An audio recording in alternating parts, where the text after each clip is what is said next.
तो मेरठ के सवाल खास पे मतदाता संवाद कार्यक्रम में सीएम पहुंचे। योगी ने कहा कि हमने मेरठ में 1 लाख किसानों का कर्ज माफ किया, गन्ने का बकाया भुगतान कराया। तो वही सीएम ने कहा कि हम तो मेरठ में रैपिड रेल दे रहे हैं, लेकिन पहले ये पैसा इत्र वाले मित्र के यहां चला जाता था। सीएम ने सवाल खास में दोहराया कि लाल टोपी का मतलब दंगा, छेड़खानी, राहजनी और कब्जा है।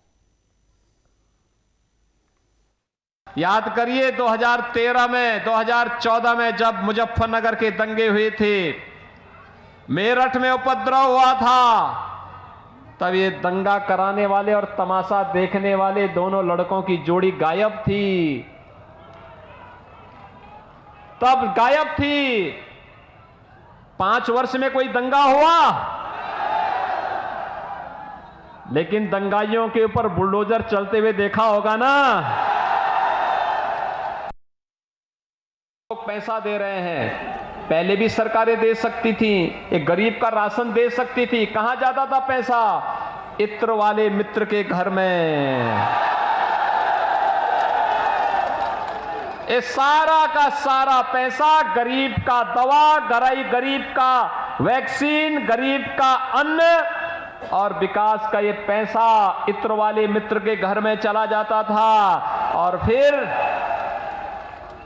ये लोग एक साथ घूमने यूरोप भी जाते थे। पश्चिमी यूपी की सियासत में चवन्नी अठन्नी की गूंज है। जो सिक्के बाजार में बंद हो गए, 22 के महासमर में वो खूब खनक रहे हैं। तो वहीं बीजेपी ने जयंत पर डोरे डाले तो जयंत ने पलटवार किया, लेकिन अब जयंत के जवाब पर बीजेपी का पलटवार है। हालांकि बीजेपी जयंत पर सीधा हमला करने से बच रही है। बाद में जयंत भाई होंगे या आजम खान होंगे, वो जरा पहले बता दो। मैं कोई चवन्नी हूं जो ऐसे करके जो पलट जाऊंगा? मुख्तार अंसारी भी आ सकते और इमरान मसूद भी आ सकते। वो जितने गाली हमें देंगे हम और शक्तिशाली होंगे। पश्चिम को साधने के लिए आरएलडी और बीजेपी आमने सामने हैं। जाटलैंड की सियासत में अब चवन्नी अठन्नी का मोल होने लगा है।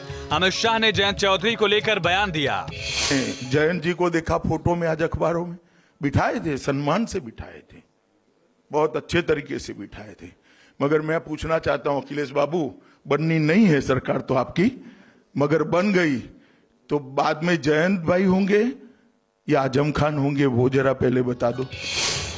इससे पहले जाट सम्मेलन में भी जयंत को लेकर शाह टिप्पणी कर चुके हैं। शाह ने जाट नेताओं से मुलाकात में कहा था जयंत गलत घर में चले गए।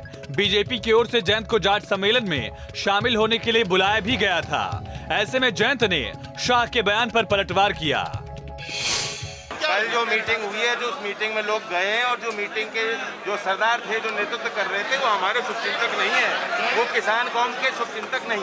वो क्या है? उन्हें अच्छी तरह लोग पहचान। बीजेपी चुनाव से पहले अब इस तरीके की बातें क्यों कर रही है कि जाटों का सम्मेलन? अब ये तो आप पूछिए, राष्ट्रवादी पार्टी है, कहते हैं 1 नेशन 1 वोट, और आज वो जातिगत आधार पे प्रलोभन दे रहे हैं, तोड़ने की कोशिश कर रहे हैं। किसानों की बात से चवन्नी की सियासत शुरू हुई तो बीजेपी भी पलटवार पर उतर आई। केंद्रीय मंत्री धर्मेंद्र प्रधान ने जयंत की बात का जवाब दिया। जयंत जी के बारे में जितना कम कहे अच्छा। बच्चे हैं, अभी अभी मैदान पे आए हैं। उनकी पिता कितने बार दल बदल कर चुके हैं। ये पहली बार किस पार्टी से चुनाव लड़के जीते थे? किसी गठबंधन में? बीजेपी से। थोड़ा इतिहास की ज्ञान इतनी कमजोर है, हमें पता नहीं था, इसलिए बच्चों को माफ कर देना चाहिए। चवन्नी की सियासत अब मथुरा के दरवाजे पहुंच गई है। जयंत चौधरी चुनावी कार्यक्रम के तहत मथुरा के माठ पहुंचे। छाता, बलदेव और माठ विधानसभा में प्रचार किया। पार्टी कैंडिडेट के लिए वोट मांगे। हालांकि इसी बीच माठ से बीजेपी कैंडिडेट ने जयंत पर निशाना साधा।